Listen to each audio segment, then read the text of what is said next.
जब बच्चे भाषा सीखते हैं तो गलतियां होना तो आम बात है ना? अक्सर हम इन गलतियों को एक नाकामी की तरह देख लेते हैं। पर क्या हो अगर मैं कहूं कि ये गलतियां असल में सीखने की प्रक्रिया के सबसे दिलचस्प सुराग हैं? आज हम यही समझने वाले हैं कि ये आम लगने वाली गलतियां सीखने के सफर का एक कितना स्वाभाविक और जरूरी हिस्सा हैं। चलिए एक मजेदार उदाहरण से शुरू करते हैं। आपको हाल ही में आई फिल्म 12th फेल का वो सीन याद है जिसमें एक किरदार को टूरिज्म यानी पर्यटन पर निबंध लिखने को कहा जाता है और वो गलती से उसे टेररिज्म यानी आतंकवाद पढ़ लेता है और उसी पर पूरा निबंध लिख देता है। ये पढ़ने में होने वाली एक आम गलती का कितना सटीक उदाहरण है। तो सवाल ये उठता है कि क्या ऐसी गलतियां सिर्फ ध्यान न देने या लापरवाही की वजह से होती हैं, या फिर इसके पीछे हमारे दिमाग के काम करने के तरीके से जुड़ा कोई गहरा राज छिपा है? चलिए इसी की तह तक चलते हैं। तो सबसे पहले आइए ये समझते हैं कि बच्चे भाषा सीखते हुए जो गलतियां करते हैं वो मोटी-मोटी तौर पर कितनी तरह की होती हैं। देखिए, इन गलतियों को हम 4 मुख्य श्रेणियों में बांट सकते हैं। एक तो है उच्चारण की गलतियां, फिर पढ़ने की, उसके बाद व्याकरण की और आखिर में लिखने की गलतियां। और इनमें से हर तरह की गलती हमें बच्चे की सोच के बारे में कुछ ना कुछ जरूर बताती है।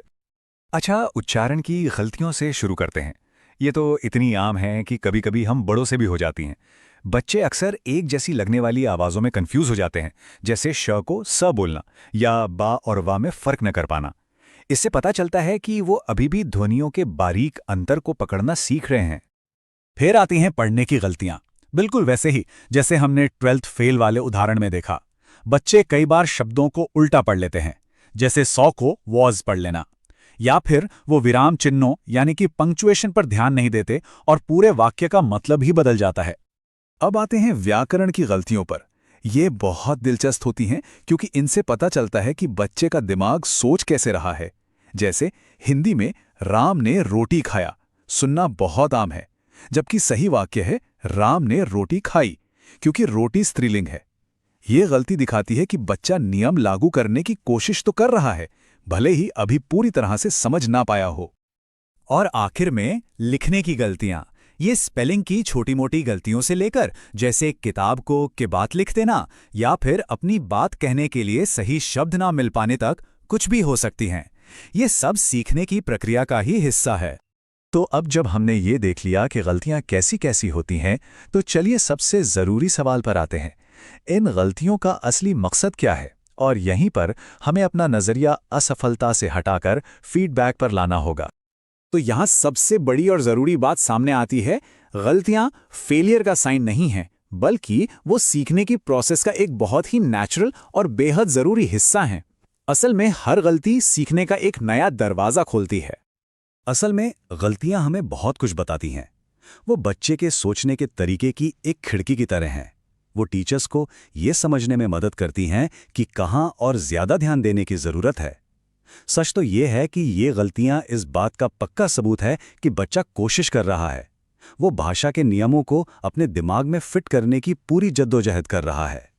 जरा सोचिए, जब कोई बच्चा गलती करता है तो माता पिता या टीचर्स का पहला रिएक्शन अक्सर थोड़ी झुंझलाहट या निराशा का होता है। पर क्या हो अगर हम उस झुंझलाहट को एक जिज्ञासा में बदल दें? अगर हम गलती को ये समझने का एक मौका माने कि आखिर बच्चे के दिमाग में चल क्या रहा है, तो पूरा का पूरा नजरिया ही बदल जाएगा। अच्छा, यहां पर एक बहुत जरूरी सवाल आता है। एक आम गलती और लर्निंग डिसऑर्डर यानी सीखने से जुड़े किसी विकार में फर्क कैसे करें, ये जानना बहुत बहुत जरूरी है।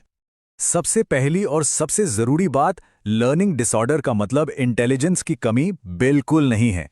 इसे ऐसे समझिए जैसे पानी का कोई पाइप टूटा हुआ नहीं है, बस उसमें कहीं कोई रुकावट आ गई है, कोई ब्लॉकेज है, और उस रुकावट पर सही मदद से काम किया जा सकता है, उसे हटाया जा सकता है।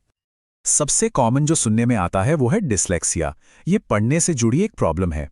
इसमें बच्चा अक्षरों को पहचानने में कंफ्यूज हो सकता है, जैसे बी को डी पढ़ना या इसका उल्टा। फिर है डिस्ग्राफिया, जो लिखने से जुड़ा है। इसमें बच्चे को अक्षर बनाने में, उनके बीच सही स्पेस देने में, या यूं कहें कि लिखने के फिजिकल एक्ट में ही बहुत मुश्किल हो सकती है। डिसकैल्कुलिया का संबंध मैथ्स से है, और ये सिर्फ गणित में कमजोर होना नहीं है। ये संख्याओं, सिंबल्स जैसे प्लस, माइनस और उनके मतलब को समझने में आने वाली एक बुनियादी मुश्किल है। एक और डिसऑर्डर है डिस्फेजिया या अफेजिया। ये भाषा से जुड़ा है। इसमें व्यक्ति को बोली जा रही बात को समझने में या अपने विचारों को शब्दों में बयां करने में दिक्कत होती है। यहाँ एक छोटा सा लेकिन बहुत जरूरी फर्क समझना होगा, डिस और ए का फर्क। जब किसी विकार के नाम के आगे डिस लगता है तो इसका मतलब है कि ये एक कठिनाई है जिसमें सही सपोर्ट और प्रैक्टिस से सुधार लाया जा सकता है। लेकिन जब अ लगता है तो वो किसी क्षमता की गैर मौजूदगी को दिखाता है जो कि एक ज्यादा स्थायी स्थिति हो सकती है। तो अब जब हम ये सब समझ चुके हैं तो सवाल ये है कि हम इस सीखने के सफर में बच्चों की मदद आखिर करें कैसे। चलिए आखिरी हिस्से में हम गलतियों को सुधारने के बजाय उन्हें बातचीत में बदलने के तरीकों पर बात करते हैं। एक बहुत ही आसान सा 3 स्टेप्स का तरीका है। पहला, बच्चे की गलतियों के पैटर्न को ध्यान से देखिए। क्या कोई खास तरह की गलती बार बार हो रही है? दूसरा, ये समझने की कोशिश कीजिए कि ये पैटर्न उसकी सोच के बारे में क्या बता रहा है। और सबसे जरूरी तीसरा स्टेप, उसे बस सही जवाब मत बताइए बल्कि उस पर बातचीत कीजिए, विचार विमर्श कीजिए। तो कुल मिला के बात यह है कि हमें गलतियों को कॉपी पर लगे लाल निशान की तरह नहीं बल्कि बच्चे के साथ बातचीत शुरू करने का एक बहाना समझना चाहिए। हर गलती दरअसल बच्चे का एक अनकहा सवाल है और हमारा काम है उस सवाल का जवाब ढूंढने में उसकी मदद करना। तो आखिर में मैं बस एक सवाल के साथ इस चर्चा को समाप्त करूंगा। हम सब, चाहे माता पिता हों, शिक्षक हों या कोई भी, एक बच्चे की भाषा सीखने की इस अद्भुत यात्रा में एक बेहतर सुनने वाले कैसे बन सकते हैं?